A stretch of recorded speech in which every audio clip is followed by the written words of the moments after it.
किया जा रहा है कि उनकी लाठियां हमारी बेटियों और बेटों के ऊपर उठें, बजाय वो बृजभूषण सिंह को हथकड़ी लगाकर जेल की सलाखों के पीछे भेजने के।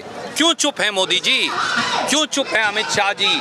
जवाब दीजिए, न्याय कीजिए, और न्याय नहीं कर सकते तो फिर माफी मांगिए देश की बेटियों से।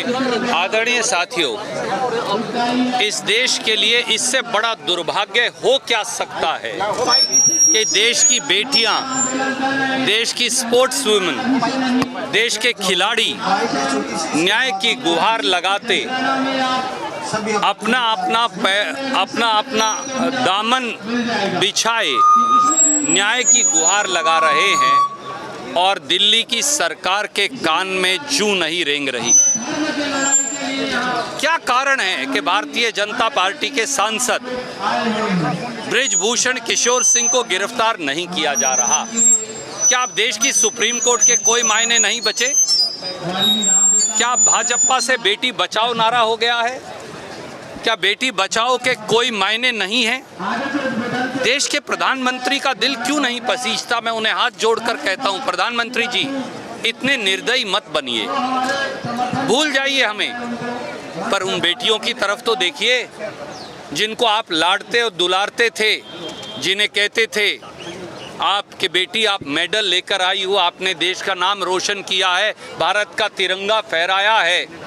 जिस बजरंग पुनिया के कंधे पर प्रधानमंत्री जी आप हाथ रखते थे, आज वो न्याय की गुहार लगा रहा है, तड़प रहा है। पूरे हरियाणा, पंजाब, राजस्थान, पश्चिमी उत्तर प्रदेश, दिल्ली, देश के हर कोने के लोग आ रहे हैं। क्या प्रधानमंत्री जी को हमारे पहलवानों का दर्द नहीं दिखता?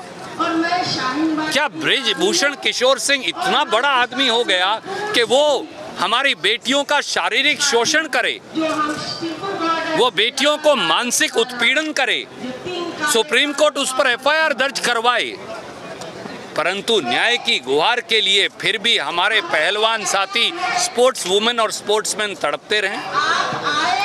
कितना और अहंकार, कितनी और न्याय की दरकार, कितने दिन और गर्मी में भूखे प्यासे ये पहलवान बेटियां और बेटे बैठे रहेंगे? उससे पहले सरकार पसीजेगी। हम हठ नहीं कर रहे, हम तो हाथ जोड़कर न्याय मांग रहे हैं।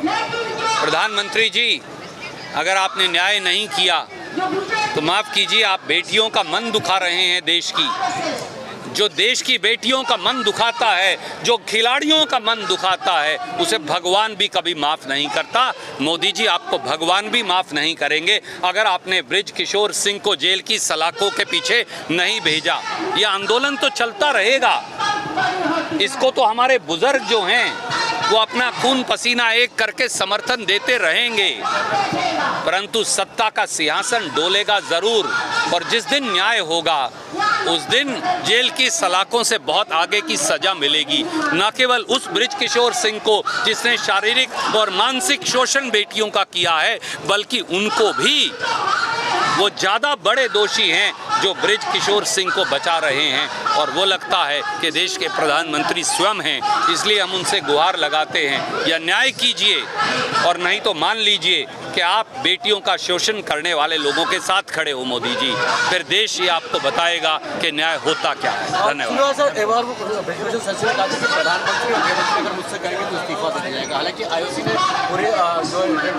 तो मैं पूछता हूँ, जब अपराधी राक्षस बृजभूषण सिंह खुद कह रहा है कि अगर मोदी जी और अमित शाह कहेंगे तो वो इस्तीफा देगा, उसे जेल की सलाखों के पीछे क्यों नहीं भेजा जा रहा?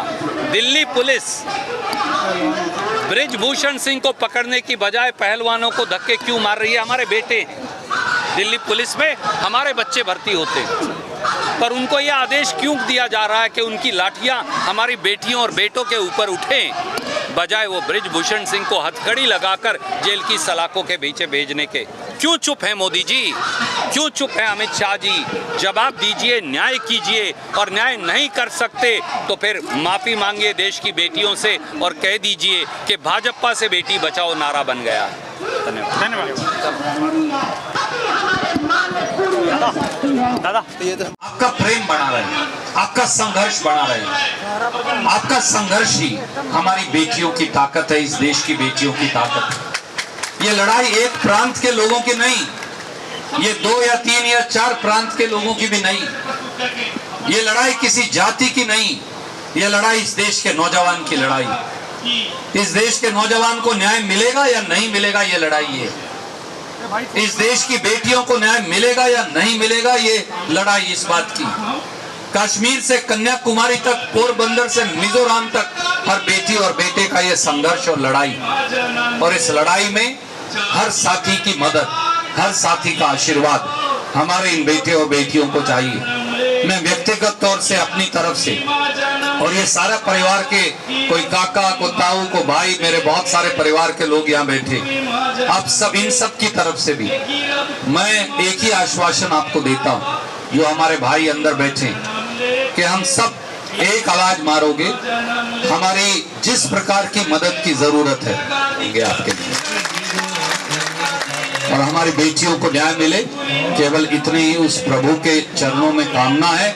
और मैं एक बात कह देता हूँ, कई बार लगता है कि संघर्ष कमजोर पड़ गया, कई बार लगता है कि सत्ता की शहतीर पर बैठे लोग बहुत ताकतवर हैं। सत्ता की शहतीर किसान यूनियन के लोग जानते हैं सबसे कमजोर होती है। वो फौजी साथी जो बड़े बुजुर्ग बैठे हैं वो जानते हैं, सत्ता की शहतीर से कम कमजोर कोई चीज नहीं। जब जनता का बलबला उठता है तो सत्ता की शहतीर पहले चरमराती है और फिर टूटकर उनको धराशायी कर देती है जो उसके ऊपर बैठे हैं। इसलिए इसको एक चेतावनी मान ले। ब्रिज भूषण शरण भी और उस जैसे और सब लोग भी, और वो सब लोग भी जो सत्ता में बैठकर ब्रिज भूषण शरण को संरक्षण दे रहे हैं कि जब करवट लेगा ना समय, तो एक एक व्यक्ति का हिसाब होगा। आप सबका बहुत बहुत शुक्रिया। आप सब जो आए परिवार के लोग, उनका भी बहुत बहुत शुक्रिया।